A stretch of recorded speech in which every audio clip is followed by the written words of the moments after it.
Have you ever been so far away from everything you know you're not even sure who you are anymore?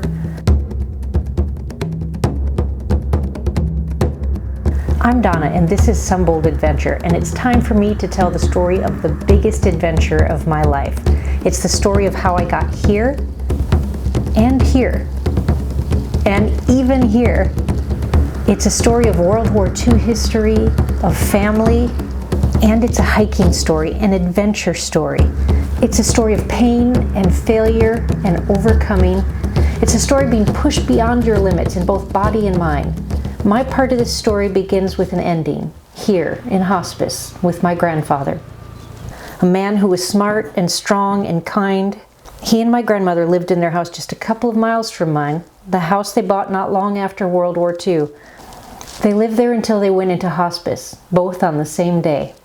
But this story begins long before that. Let's jump back to 1940, before Pearl Harbor, when America was not yet at war. But when France fell to the Nazis, there was no doubt that things would change. President Roosevelt called up the National Guard for a year of training to make sure America was prepared for war. And the National Guard was offering good money, more than the CCC had paid, and it was only for a year with 3 square meals a day. It seemed like a good deal to many young men, including my grandfather. But of course it was longer than a year, much longer. And that time would bring them to the far side of the world, to a place few of them could have found on a map, on a journey that was more difficult than they could have ever imagined.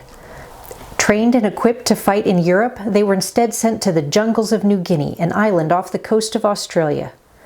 To reach the enemy, they first had to cross the Owen Stanley Mountains. They scrambled, climbed, and crawled up and down mountains for 42 days, battling extreme temperatures, rain, and mud. They suffered from malaria, dysentery, dengue fever. There were food shortages. Their boots rotted off their feet, and at the end of this ordeal, exhausted and emaciated, they had to face the Japanese at the Battle of Buna. They became known as the Ghost Mountain Boys after the highest peak they crossed on the trail. Today, few people here know about Ghost Mountain, the Battle of Buna, and what those men endured. In the time my grandfather was in hospice, I sat by his side every morning before work, and as I looked at how frail he had become, I thought about his life and his time in New Guinea. And there at his bedside, I said to myself, I'm going to do it. I'm going to hike the Ghost Mountain Trail. And of course that is ridiculous. I am a solidly middle-aged, slightly overweight weekend backpacker, and I'd never done anything even remotely close to this. I'd never hiked in mountains or jungles. I didn't even know if it was possible. It'd been almost 75 years since the soldiers had done it, and I knew of only one other group that had done it since. That was an author researching a book.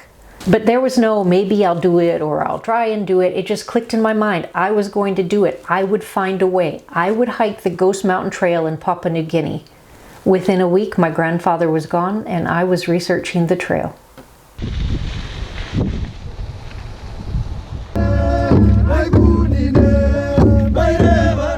I hope you'll join me on this adventure. It's a story that needs to be told.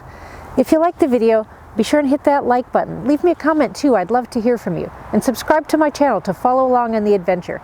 I'll see you in the next video. Thanks for watching.